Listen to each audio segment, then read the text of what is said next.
estagnação, uma certa dormência.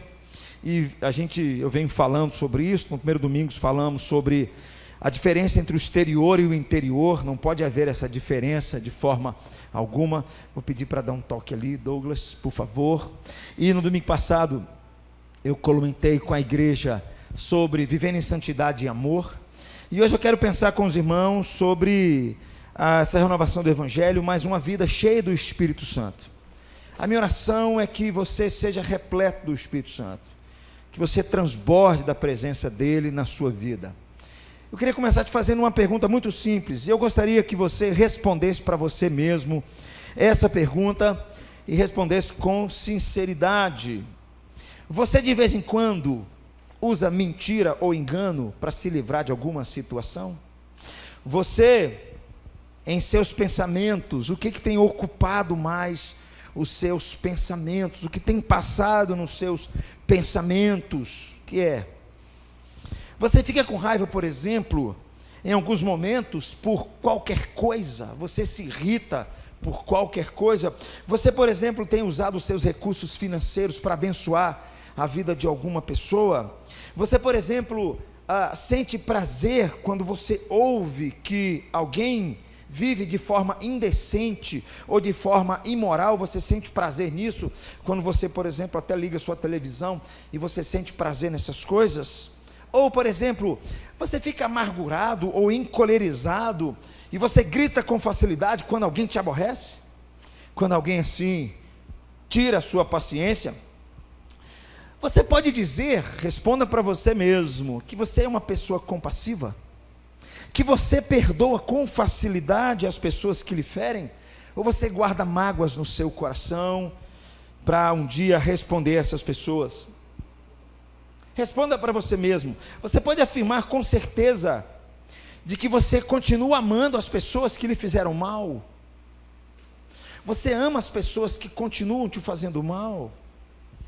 Você pode dizer assim na sua mente, que na sua mente não passa nenhum tipo de imoralidade, nenhum tipo de indecência, nenhum tipo de cobiça, ou algum tipo de avareza, ou inveja?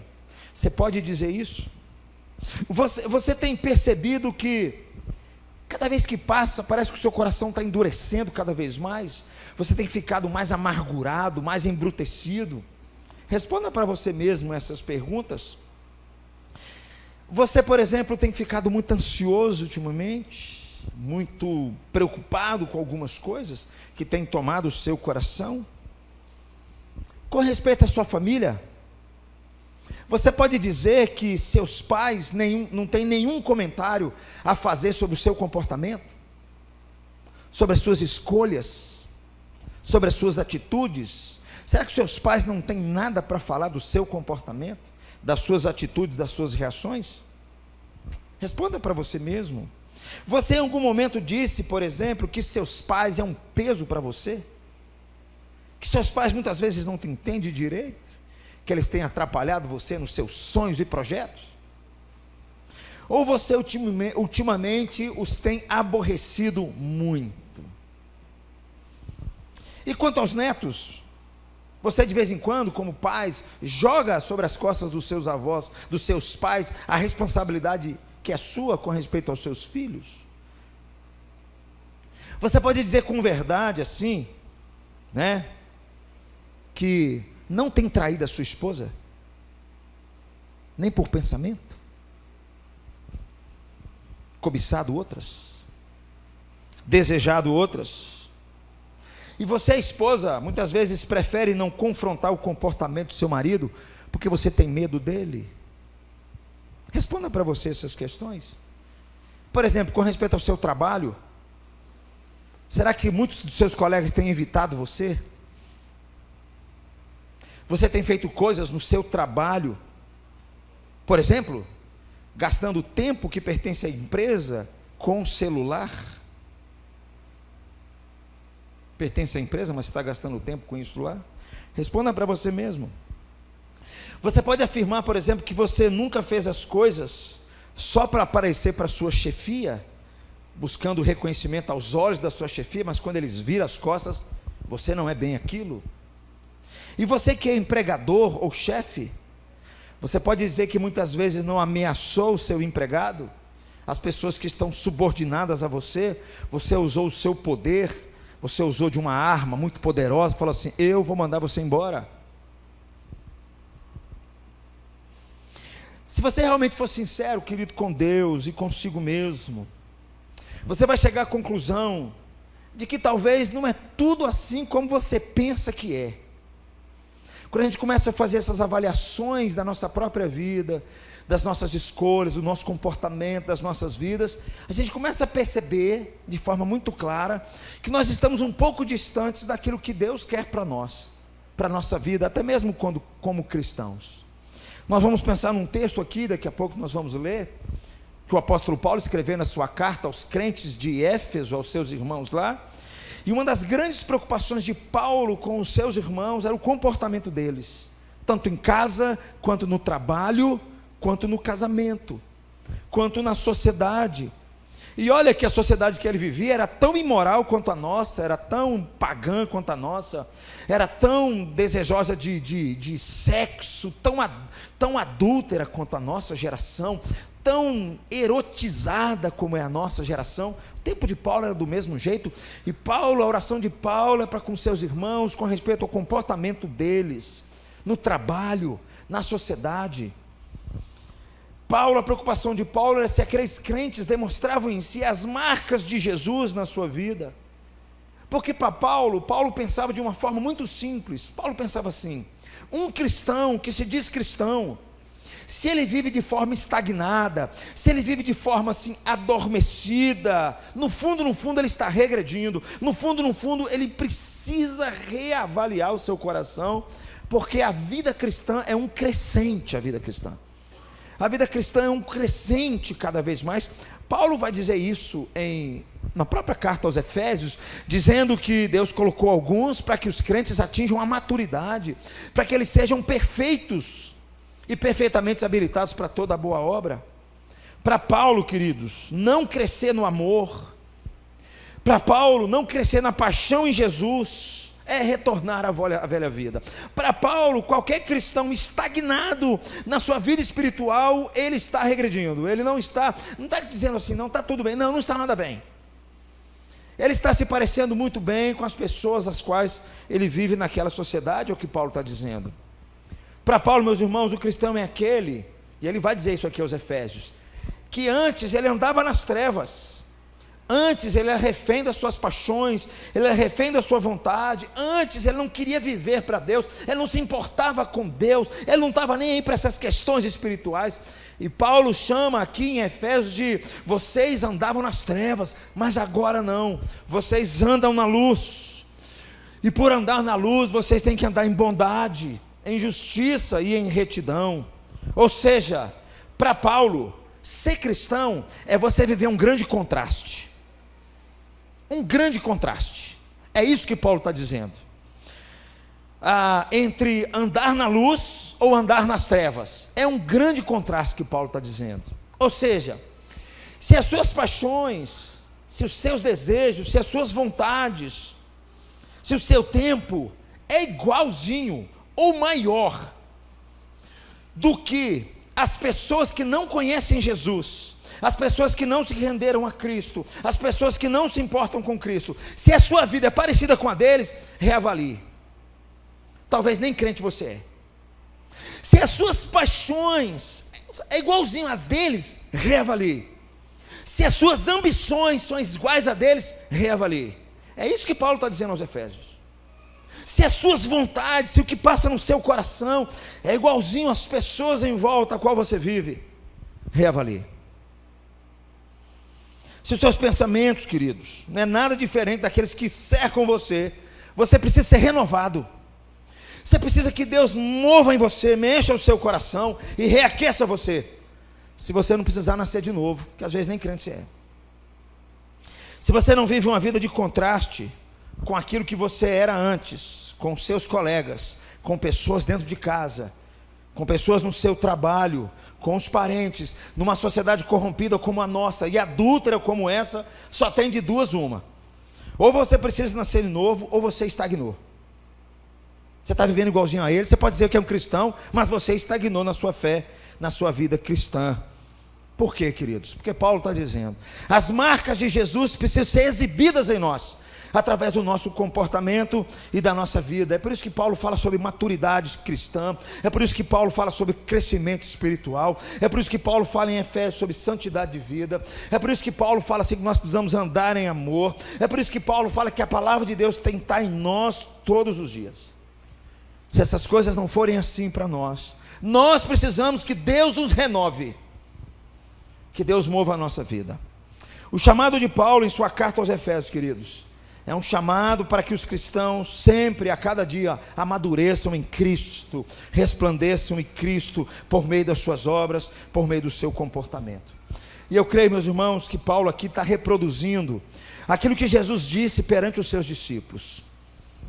Evangelho de João capítulo 4, Jesus encontra com a mulher de Samaria. Jesus liberta aquela mulher da escravidão, da prostituição. Jesus liberta aquela mulher da idolatria que aquela mulher tinha no coração, que a vida dela era só homem. E o texto nos diz que quando o coração daquela mulher se enche, ela se afasta, vai na vila avisar os seus amigos que havia encontrado Jesus. Nesse intervalo os discípulos chegam e Jesus diz assim para os seus discípulos: quem crê em mim, conforme diz as Escrituras, do seu interior fluirão rios de água vivas. Você pode dizer, talvez se eu perguntar para você se você crê em Jesus, você vai dizer eu creio, mas eu vou fazer uma pergunta logo em seguida. Você pode dizer que do seu interior flui rios de água vivas? É por isso, queridos, que nós precisamos de um renovo espiritual. Quando nós não conseguimos mais responder essas perguntas, quando nós não conseguimos mais dizer como o apóstolo Paulo dizia, sede meus imitadores como eu sou de Cristo, como é que eu vou chegar para alguém, Mário, e dizer, seja o meu imitador? Não, vai na minha igreja e olhe para Jesus. Não olhe para algumas pessoas da igreja, não, olhe para Jesus. Eu acho isso um erro, tá, meus irmãos? Porque Jesus precisa ser visto em nós. As pessoas vão ver Jesus em nós. Para Paulo, queridos, é impossível renovação espiritual se você não vive uma vida de contraste, se a sua vida é igualzinha à vida de todo mundo, se as suas ambições, os seus pensamentos, os canais de televisão que você assiste, os sites de internet que você entra, as picaretagens que você faz no serviço, se é igualzinho às pessoas lá de fora, queridos, você precisa que Deus trate o seu coração urgentemente. É o que Paulo vai dizer aqui. E para mim um texto que resume tudo isso é o desejo que o apóstolo Paulo tinha para com os seus irmãos, para que eles fossem continuamente renovados em Cristo, para que eles pudessem ficar vibrantes em Cristo Jesus, para que eles fossem uma comunidade de contraste. Eu queria ler com você Efésios capítulo 5, versículos 18 a 21, quero pensar com você nesse texto. Eu vou ler os pares, por favor.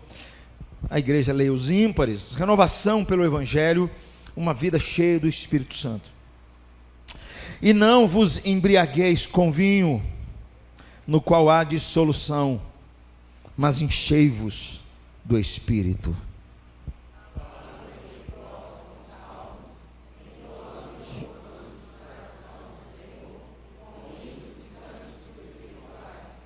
Dando sempre graças por tudo a nosso Deus e Pai, em nome de nosso Senhor Jesus Cristo.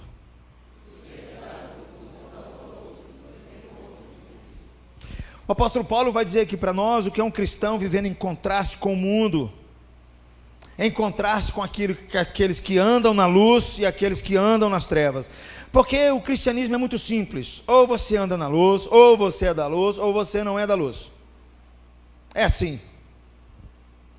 Você pode ser um cara que tem um comportamento legal, mas se você ainda não entregou a sua vida a Cristo, a Bíblia vai dizer que você anda nas trevas, cara.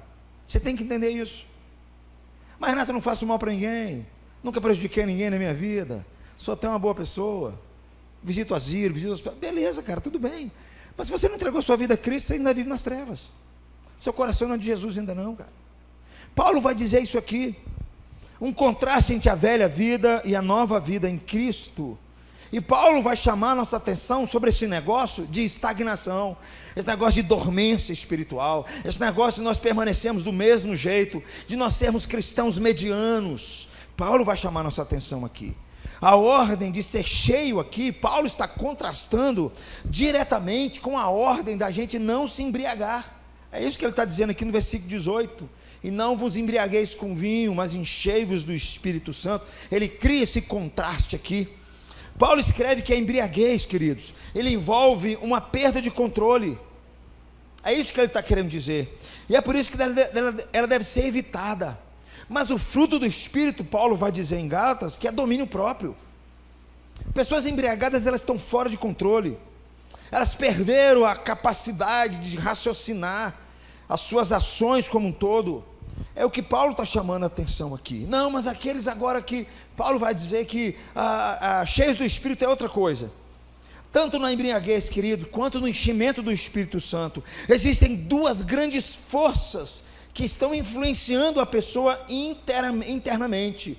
O álcool assume a corrente sanguínea, e o Espírito Santo toma o coração humano. Paulo está criando essas imagens para a gente entender o que é uma vida cheia do Espírito Santo. O álcool em excesso, nós sabemos muito bem disso, conduz as pessoas num comportamento totalmente incontrolável, irracional. Desculpa a expressão, mas transforma uma pessoa bêbada como se fosse um animal. Agora, Paulo vai dizer que ser cheio do Espírito Santo, por outro lado, deve levar os cristãos a um comportamento moral controlado, a uma vida racional, que transforma o cristão na imagem de Cristo Jesus, que transforma o cristão nas suas atitudes, nas suas ações, nos seus comportamentos, nos seus compromissos, na sua vida. Transforma o cristão na sua língua, no seu olhar, nos seus pés, nas suas mãos, transforma ele como um todo. É o que Paulo está dizendo, fazendo esse contraste. Portanto, queridos, os resultados de estar sob a influência do álcool, por um lado, e do Espírito Santo, por outro, são totalmente diferentes. Um transforma um ser humano, desculpa a expressão, mas parecer como um animal. E o outro transforma a pessoa mais parecida com Cristo. Para Paulo, a embriaguez é um resumo. Ele vai dizer isso lá em 1 Tessalonicenses. É um resumo daqueles que andam nas trevas, que leva as pessoas a um excesso de vida sexual depravada, a devassidão. Isso é andar nas trevas. E Paulo também toma a ideia de embriaguez como sendo a mesma ideia. A embriaguez estava no centro do estilo de vida que destruía as pessoas, e era inaceitável, Paulo está dizendo. E Paulo está dizendo para aqueles crentes: ó, pertencia ao passado de vocês, mas agora não. Agora vocês precisam andar na luz, agora vocês precisam ser cheios do Espírito Santo. É o contraste que Paulo está dizendo para nós, em todos os sentidos. Você deve ser sua vida controlada por Ele, governada por Ele. E nós sabemos disso, queridos. Paulo, então, eu quero pensar com você nesse versículo 18 até o 21, que Paulo vai nos apontar alguns caminhos para que o nosso coração seja renovado pelo Evangelho, seja renovado pela ação de Deus, pela ação do Espírito Santo em nós. 4 fatores de início que nós podemos aprender nesse caminho de renovação, para que a gente tenha uma vida cheia do Espírito Santo. Se você olhar de novo o texto, só o verbo em si, o texto diz assim, só analisarmos, diz assim: enchei-vos do Espírito. Presta atenção, queridos, tem 4 verdades aqui importantes. Quando eu olho só para o verbo, primeira coisa, esse verbo é uma ordem, enchei-vos. Jesus não está dizendo, Paulo não está dizendo para os crentes que ser cheio do Espírito Santo é uma opção para ele. Não, isso é uma ordem. Isso não é alguma coisa, alguma recomendação branda, não é uma advertência educada, não. Paulo está dizendo: crente que é crente vai querer ser cheio do Espírito Santo. Crente que é crente não pode estagnar a sua vida espiritual. Crente que é crente vai buscar crescer cada vez mais. Essa é uma ordem que Jesus sempre nos deu. E passa agora a autoridade para o apóstolo Paulo. E eu nem você, queridos, temos um pouco mais de liberdade para escapar dessa obrigação. A ordem é clara, é para nós buscarmos ser cheios dele. É a ordem que todo crente tem que obedecer. tem que tratar a vida do cristão, tem que ser em obediência a essa ordem. Quando Paulo fala na sua carta assim, que os cristãos, por exemplo, ele tem que falar a verdade uns com os outros, os cristãos eles têm que trabalhar honestamente, os cristãos eles têm que aprender a perdoar, os cristãos eles têm que ser gentios com os outros, os cristãos têm que demonstrar amor uns com os outros, os cristãos têm que pagar suas dívidas uns com os outros, os cristãos têm que assumir os seus compromissos e levar até o final os seus compromissos que eles assumiram diante de Deus e diante de outras pessoas. É isso que Paulo está dizendo, não é uma opção encher-se do Espírito Santo. Às vezes o cristão ele assume determinadas coisas e continua na sua zona de conforto, fazendo trocas com seus pecados, fazendo troca, tentando justificar a Deus o seu mau comportamento. Paulo está dizendo, não é isso.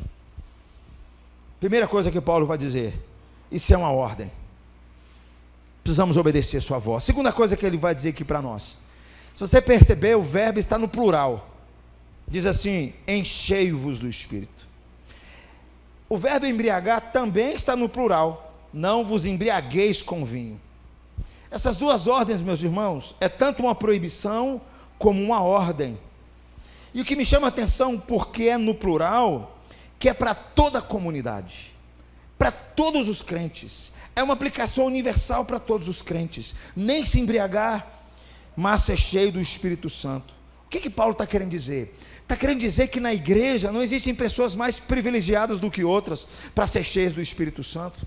Ser cheio do Espírito Santo não é para quem fez curso de teologia, fez curso de missões, não é isso. Paulo está dizendo que essa é uma obrigação que cabe a todo crente, a toda a igreja. Não é algo só para aquele que gastou mais tempo fazendo um curso de teologia ou se especializando em alguma coisa. Paulo está dizendo que isso deve caber a todos nós, essa exigência de nós sermos cheios do Espírito Santo, nós buscarmos sobriedade, nós buscarmos domínio próprio, nós buscarmos uma plenitude do Espírito Santo em nós, todo o povo de Deus sem exceção. Ah, mas Renato, eu não sei ler direito a Bíblia. Não, querido, não tem isso. Ah, Renato, mas eu não tenho assim um conhecimento, eu não sei falar bonito. Não é isso que Paulo está dizendo.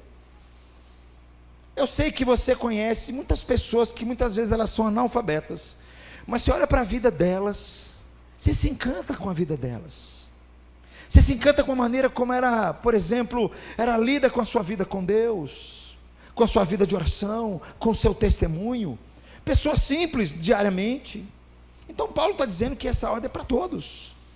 Terceiro lugar que Paulo vai falar aqui, esse verbo, a nossa Bíblia não ajuda muito, mas esse verbo está na voz passiva, a melhor tradução não é enchei-vos do Espírito, mas sede enchidos do Espírito Santo, ou deixai-vos encher pelo Espírito Santo. É isso que ele está querendo dizer. É importante nós sabermos disso, queridos, porque Paulo está dizendo que para a gente ser cheio do Espírito Santo, você não pode ter reservas para com Deus, porque às vezes nós temos reservas para com Deus, nós sabemos aquilo que nós devemos fazer e não fazemos, porque nós temos reservas para com Deus. Nós falamos, será Deus? Será que é assim? Será que tem que ser desse jeito? Começamos a criar justificativas para com Deus. Quando Paulo fala assim, que nós precisamos nos deixar encher pelo Espírito, nós não podemos ter reservas para com Ele. Mesmo assim, nós não devemos pensar, queridos, que nós somos agentes passivos para a gente receber esse enchimento do Espírito Santo. Não é isso que ele está querendo dizer. Para nós ficarmos cheios do Espírito Santo, nós precisamos sim, ou melhor, sermos enchidos por Ele, nós precisamos sim nos deixar encher. Em qual sentido? Meu amigo, você precisa esvaziar de você, cara. Você precisa entregar a autoridade da sua vida para Ele. Você tem que parar de ser autossuficiente e dono do seu nariz. Você tem que começar a se esvaziar para que Ele encha você, querido. Você tem que abrir mão de muitas ambições egoístas que estão no seu coração. A gente tem que parar de achar que nós somos senhores de nós mesmos, autossuficientes, cheios do saber. O Espírito Santo só vai trabalhar em coração de pessoas humildes, pessoas que reconhecem continuamente a dependência dEle. Muitas pessoas, meus irmãos, não experimentam o enchimento do Espírito Santo por meio do Evangelho, porque querem ao mesmo tempo agradar a sua carne e ao mesmo tempo agradar a Deus, querem ao mesmo tempo agradar o mundo, agradar os colegas e agradar a Deus. Eles nunca serão renovados se pensarem assim.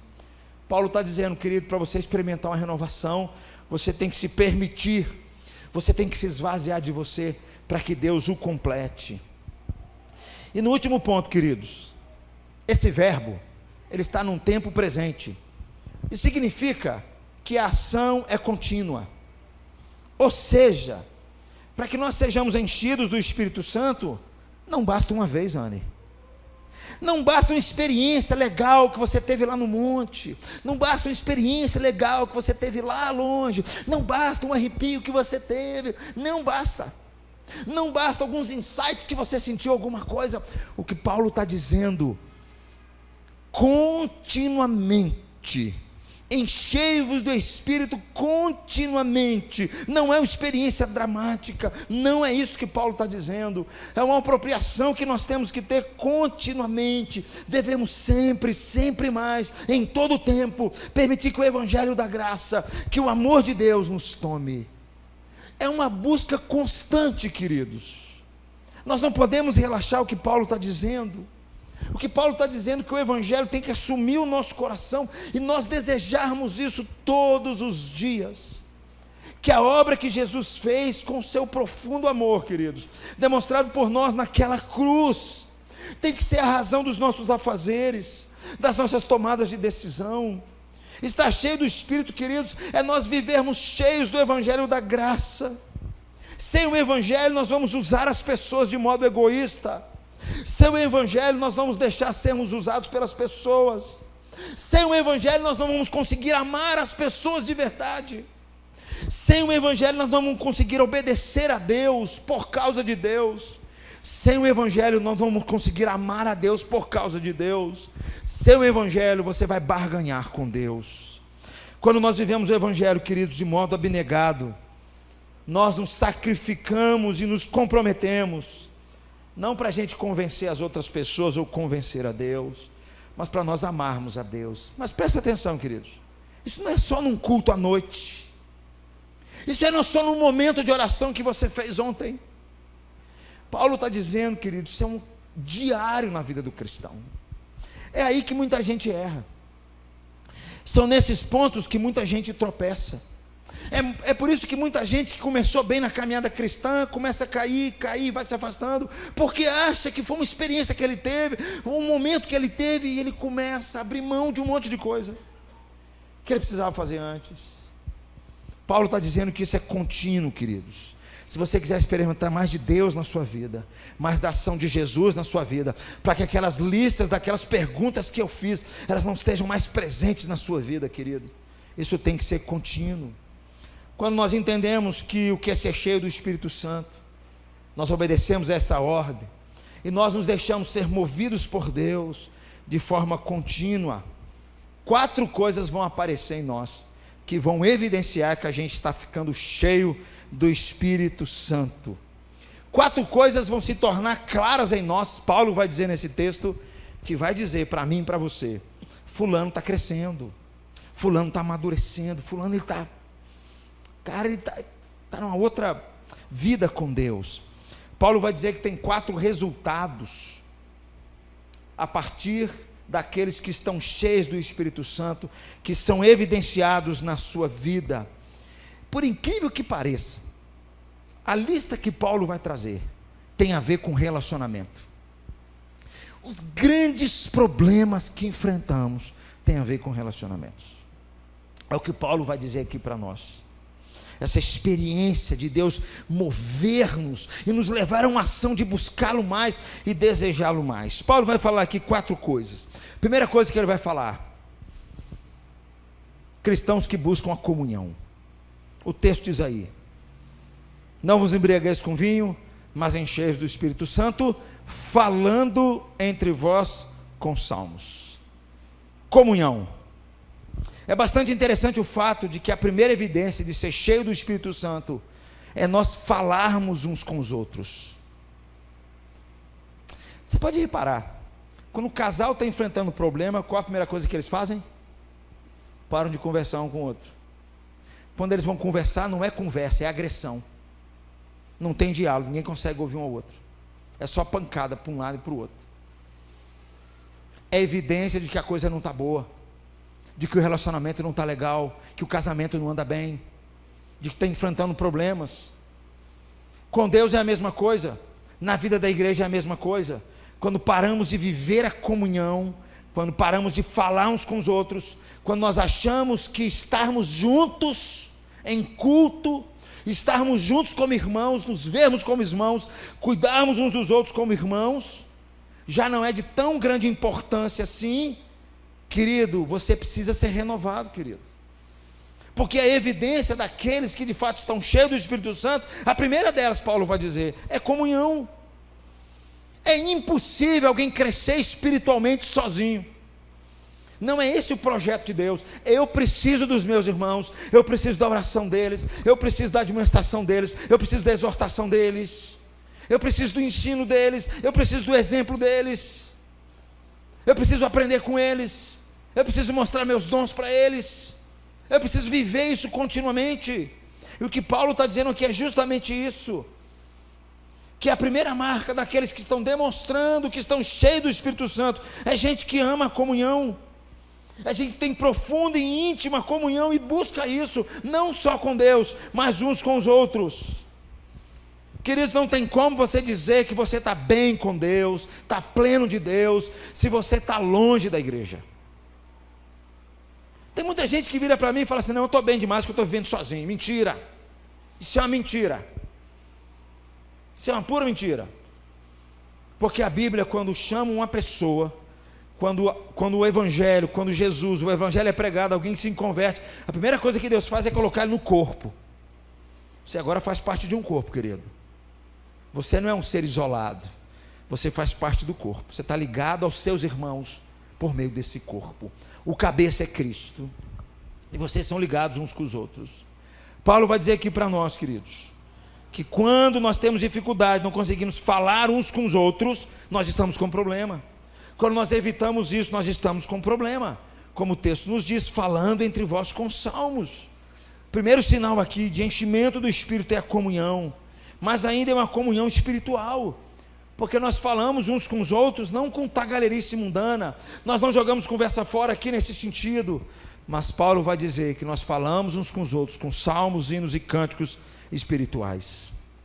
Significa que a verdadeira comunhão se expressa no culto conjunto, num culto conjunto, queridos. Isso é muito importante para a vida cristã.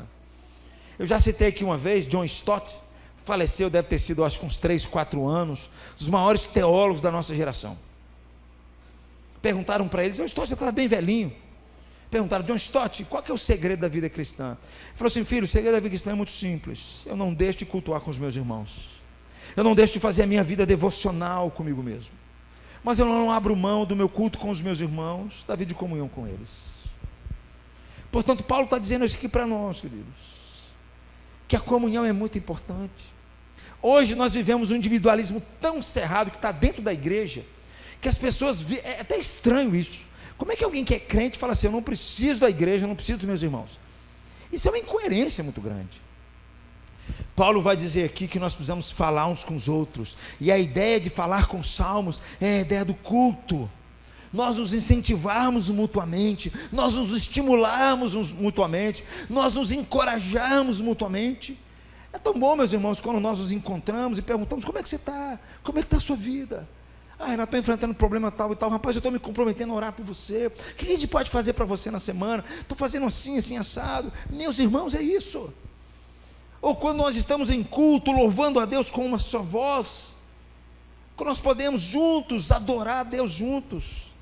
Como é que alguém pode dizer, querido, que está experimentando um renovar espiritual na sua vida, dizer que está em plena comunhão com Deus? Você nem mais vai à igreja, você nem mais cultua, você nem mais se importa com seus irmãos, você não se importa com a comunhão cristã, você não se importa com seus irmãos no meio de semana, se ele não transmite graças a esses, queridos. Primeira coisa que Paulo vai dizer é isso. Daqueles que estão cheios do Espírito Santo, ele vai evidenciar a comunhão. Mas outra coisa que Paulo vai dizer para nós, não é só comunhão, ele vai falar sobre adoração. Versículo logo abaixo, diz assim: entoando e louvando de coração ao Senhor com hinos e cânticos espirituais. Enquanto comunhão tem a ver assim, a adoração tem a ver assim. É isso que ele está dizendo. Cantando e entoando de louvor uns com os outros ao Senhor. O Espírito Santo, queridos, quando nós lemos na Bíblia, ele adora glorificar o Senhor Jesus. Ele se manifesta ao seu povo de uma maneira que o seu povo possa se alegrar e cantar louvores a Ele. Aqui Paulo está falando de que aqueles cheios do Espírito Santo, eles louvam a Deus, eles prestam culto a Deus, eles desejam a presença de Deus, eles desejam ouvir a Deus, eles desejam expressar isso através do seu coração, num culto que louve a Deus. O culto a Deus, queridos, é uma das características do povo de Deus. Gente que ama viver na presença dEle, mas faz isso não isoladamente, faz isso em culto, junto com os seus irmãos. Paulo está dizendo que a única forma que tem para transformarmos as nossas ações e trazer um renovo em nós, é o culto, é a adoração a Deus. Quando prestamos a Ele um culto, continuamente a Ele. Crentes, queridos, que são renovados pelo Espírito Santo, são cheios do Espírito Santo, eles adoram, e fazem isso com alegria, fazem isso com entusiasmo. Uma vez eu ouvi uma pessoa trazendo a tradução da palavra entusiasmo. Achei tão bonito o significado da palavra. Em é dentro. Entusiasmo é da palavra theos, que é grego, que é Deus. É Deus dentro de você. Uma pessoa entusiasmada significa que Deus está dentro dela. É isso que ele está dizendo aqui. Que nós precisamos buscar adoração, queridos, uns com os outros. Há um desejo na vida do cristão de ouvir a Deus, de aprender mais, de buscar a sua presença.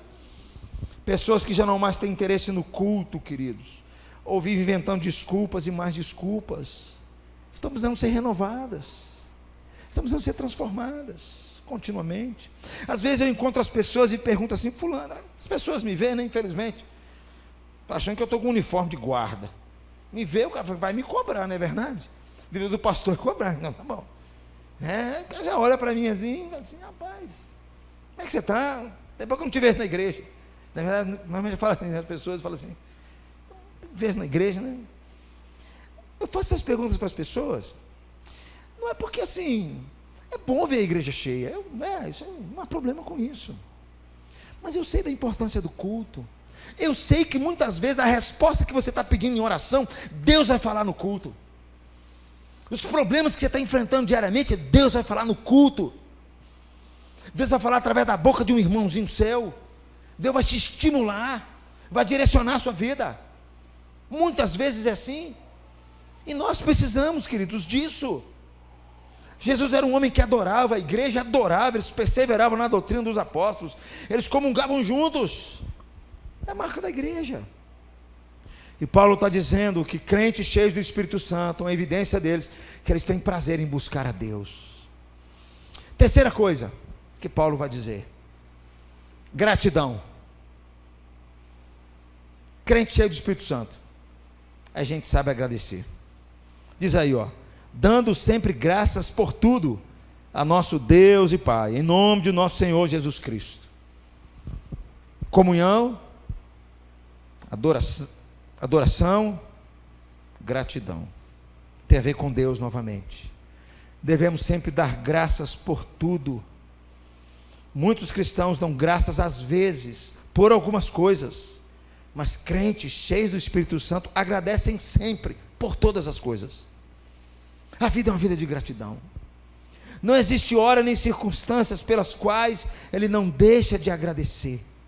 E quando ele faz isso, o texto nos diz que ele faz em nome do nosso Senhor Jesus Cristo, porque eles querem ser um como Cristo, eles querem ser de fato parecidos com Cristo, eles querem experimentar na vida deles o testemunho do Espírito na vida deles, que um dia os selou, os chamou de filho, e diz assim para eles que eles podem chamar Deus de Pai, e por causa disso eles agradecem a Deus. Um dos maiores pecados de Israel era a murmuração. O povo que reclamava, murmuravam de tudo. Deus dava o maná, eles reclamavam que o maná era comidinha sem gosto. Deus dava água, eles reclamavam. Andavam no deserto, reclamavam de tudo. Gente que murmura demais é sinal de infantilidade, ou é sinal de que ainda não conhece a Cristo. E é um sintoma, queridos, da nossa geração, é estarmos sempre insatisfeitos. Nós cantamos aqui o Salmo 98, o povo agradecendo a Deus, porque Deus os libertou, Deus se lembrou da sua misericórdia, da sua fidelidade, e libertou o povo, e o povo começa a cantar louvores ao Senhor. É isso, queridos. Crente tem que aprender a viver uma vida de gratidão a Deus. Gente que sabe agradecer a Deus é sintoma de que o cara está na caminhada, de que Deus está o renovando, que Deus está o enchendo, se ele já não estiver cheio. Sempre que começamos a reclamar e a nos queixar, isso é um sinal claro de que não estamos cheios do Espírito Santo. Podem reparar, queridos, reclamo de todo mundo. Sempre que o Espírito Santo domina os crentes, sempre que Deus começa a cuidar da vida dos crentes, ele começa a agradecer, ele começa a viver uma vida de gratidão a Deus. Essa é a vida do cristão, querido, uma vida de gratidão. Normalmente nós estamos tão acostumados nas nossas orações só pedir. Deus está querendo outra coisa de nós. Você pode reparar que pessoas que realmente não entenderam o Evangelho sempre estão reclamando. Você pode dar, Saulinha, elas querem mais. Você pode dar, elas falam, foi pouco. É assim. Nós precisamos aprender, queridos, a ter um coração grato como resposta de que de fato Deus está trabalhando em nós, e a nossa vida demonstra que nós estamos cheios dele em todo o tempo. Existem motivos 1000 para nós agradecermos a Deus. A primeira deles é a salvação em Jesus. Razão maior de nós agradecermos a Deus é a salvação em Jesus. Eu não sou mais filho das trevas, cara. Eu não mais ando nas trevas, eu sou filho da luz. Eu tenho uma identidade, eu fui comprado por um sangue, cara. Razão maior de eu colocar meu joelho no chão e agradecer todos os dias.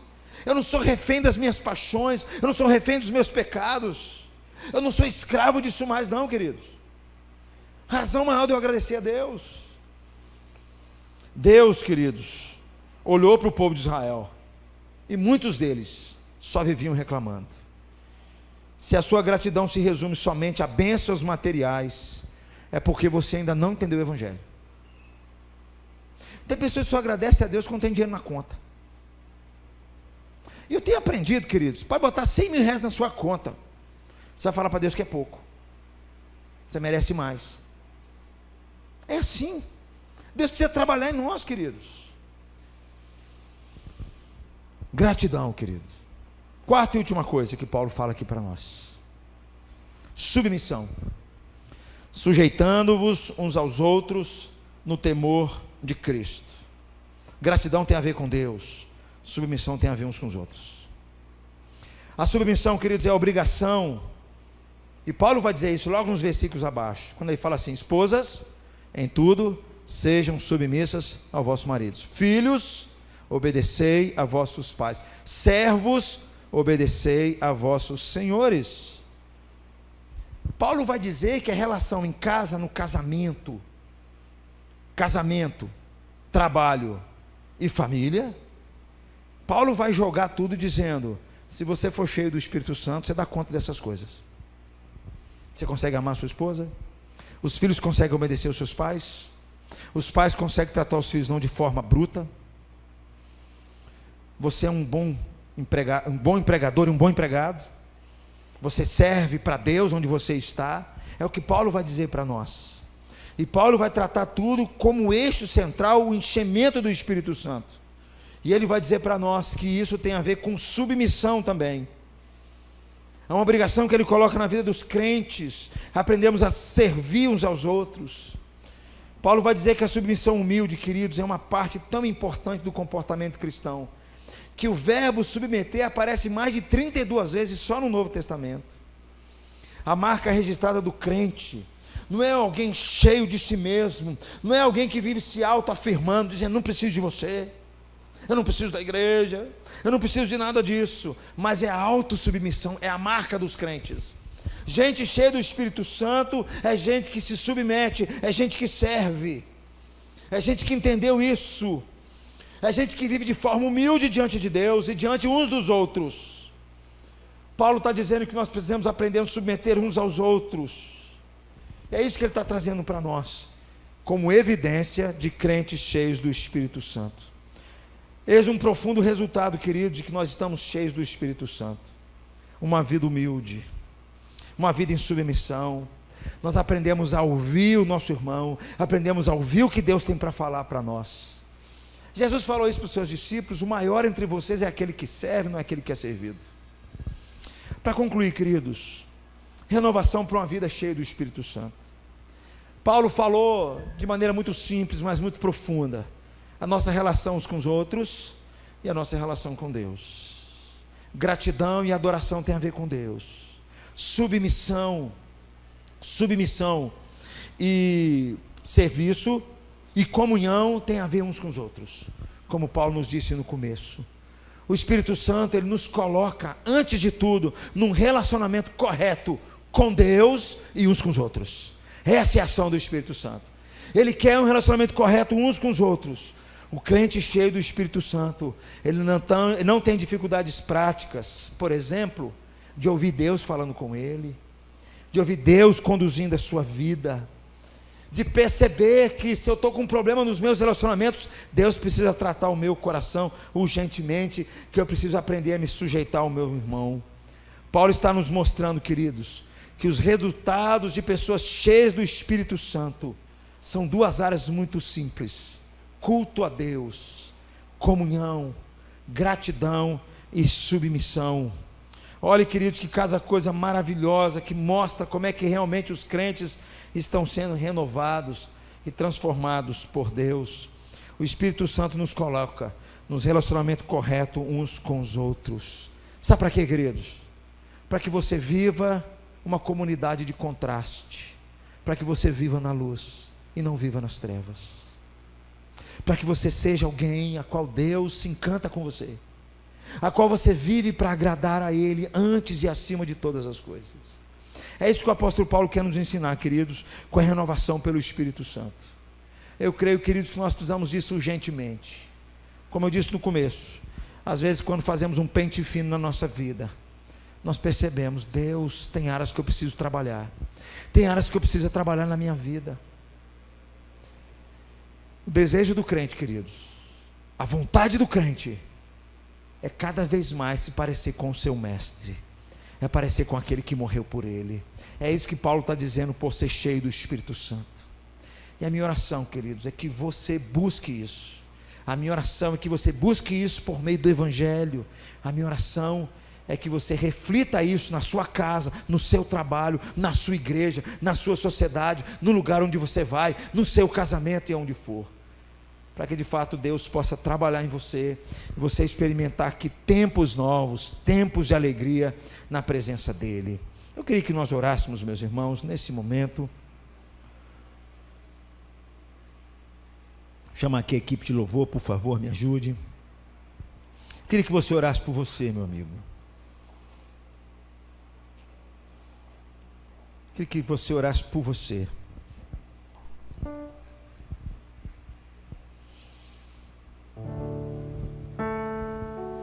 Queria que você pedisse a Deus, filho. Às vezes você precisa de um renovo na sua vida, para Deus reaquecer seu coração novamente.